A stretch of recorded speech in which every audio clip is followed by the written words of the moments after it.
মাছ লাগিব মাছ খুইদ মাছ খুইদ মাছ আনিছিলো মাছ খুইদ মাছ খুইদ জি লৈ লওক একেবাৰে জীয়া কুহি 140কে দিছো ইস বৰ দাম দেখোন কম কৰ আকৌ নাই নাই নাই ইয়াতকে কমাব নোৱাৰিম খুইদ সুন্দৰ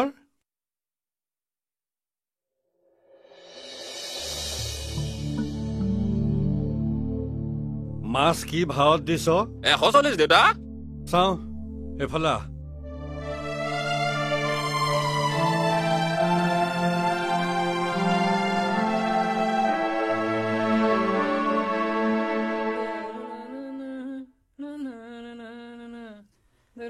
এখন হলিয়াৰ দোকান হয়নে হয় কি লাগে বা মৌজাদাৰ ঘৰৰ দালি 2 কেজি চেনি 4 কেজি আৰু আটা 5 কেজি আটা জলপান খোৱাৰ অভ্যাস মোৰ নাই বুইছা আগতে আকৌ মজাদাৰ ঘৰত কোমল চাউল বৰা চাউল আখৈ মুড়িহে চলে ৰবা আৰু আছে এটুকুৰা লাখ চাবোন এটা নতুন চাবোন কেছ এডাল ফুল ঝাৰু আৰু এডাল টুথব্ৰাছ দিয়া ৰবা এইবোৰ আজিয়ে লাগিব নেকি আৰুনো কি বিয়াৰ পিছতহে এইবোৰ হয় বিয়া নাই বাৰু নাই পিছে সিহঁতৰ ঘৰ যে দুখন কথাটোহে বুজি নাপালো মোক মাটিৰ খাজানা নিদিয়াৰ বাবে কথা শুনাই এতিয়া নিজৰ ঘৰখনেই দুফাল হ'ল ৰমলাই ঠিকেই কৈছিল তাই বিহু দেখুৱাম বুলি কয় কিন্তু দেখুৱাই দিলে তুমি হ'বলৈ একেবাৰে আহিলা ভালেই কৰিলা এইখনে একেবাৰে যোগ্য ভোগ্য ঠাই খালেই হ'ল মৌজাদাৰণীয়ে ঠিকেই কৰিলে ৰামক একেবাৰে বনবাস দি ভৰতক লৈ আহিলে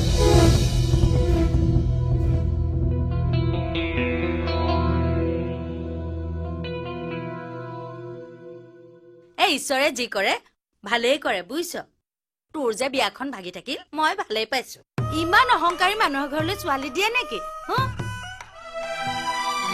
পইচা হ'ল বুলিয়ে ইমানো ফুটনি হ'ব লাগে নে পাছত তই কম নহয় দেই ইটো সিটো কৰি ভালেমান সৰকালি যেন পাইছো ন মনে মনে থাকচোন মুখত যি আহে তাকে বকি নাথাকিবি কথা লগা লগাই ঘৰখনটো ভঙা দিয়ে এতিয়া তাৰমানে মইহে বেয়া হলো সঁচা কথা কলে তহঁতে মোক বেয়াহে পাও ঘৰ ভাঙিবলৈ মই কোৱা নাছিলো ৰমলাই যি কয় ভালৰ কাৰণে কওঁ হ'ব হ'ব এনেই লোকৰ বৰ ভাল চিন্তা কৰা জনী নিজৰ জীৱনটো আনৰ কথা লগাই ফুৰোতে গ'ল এতিয়া আনকো তই এতিয়া ইয়াৰ পৰা আঁতৰ হ বুলি কৈছো নহয় মাষ্টৰৰ পিতেকলৈ যাব নাপায় এজনী খংটো চোৱা ঐ পিছত কিন্তু এই ৰমলাক নুদুখিবি দেই কৈ থৈছো এইজনী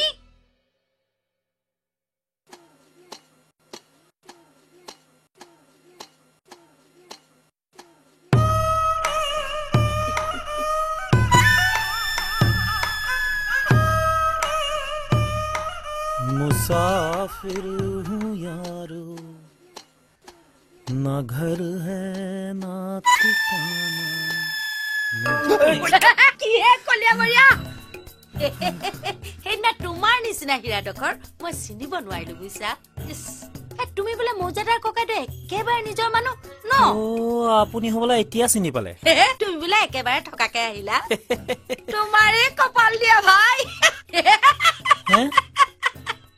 শুনা হেৰা মাটিয়ে বাৰীয়ে ঘৰে দুৱাৰে মৌজাই তিৰোতাই ঘনীয়েৰে সকলোবিলাক বোলে তোমাৰেই মানে এতিয়া একেবাৰে নজনা ভাউজুৰিছে চোৱা ভাইটিয়ে তোমালৈ বোলে মৌজাদাৰণী নবৌৱে ছোৱালী চাই থৈছে ছোৱালী হেৰি সেইটো আপুনিয়ে ঠিক কৰা নাইতো মইতো খাটাঙেই কৰিম পিছে ছোৱালী বা কোন কেলে গাঁৱৰ আটাইতকে ধুনীয়া ছোৱালীজনী আকৌ কিয় তোমাক বোলে সেইদিনা পানী খুৱাই থৈ গৈছে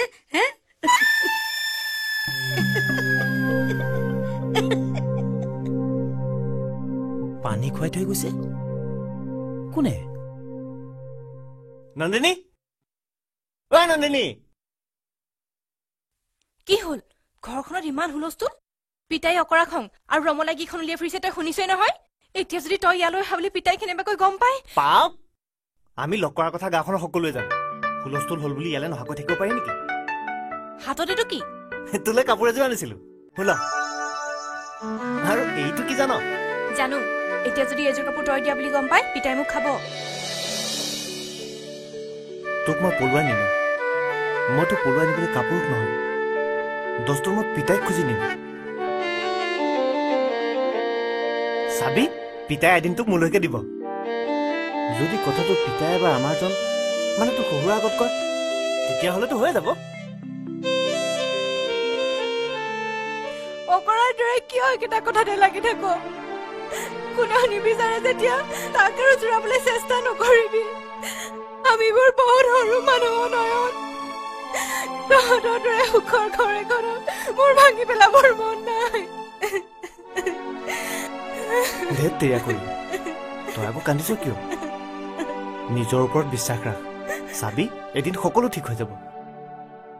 মই জানো তই মনত বৰ দুখ পাই আছ, কিন্তু আমাৰ ভালপোৱা পথাৰৰ আলিটো নহয় যে এজাক বৰষুণতে জহি খহি যাব। হলি আৰু কাঠি আঁতৰাই ৰাখিলো, এদিন কাৰোবাৰ তাঁতত লগ খাবই। সেইবুলি পৃথিৱীত মৰমে সকলো নহয়। আগতে নিজৰ ভৰিৰ তলুৱাখন সম্পূৰ্ণ নিজৰ কৰি ৰাখিব লাগে।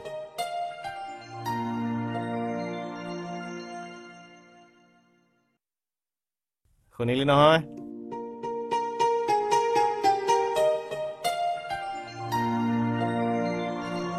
বদ ৰমলা দেখোন বহুত দিনৰ মূৰত মনত পৰিল যে। অ' বদো, মনত নপৰা নহয়, পিছে আহো বুলিহে সময় নাপাওঁগৈ।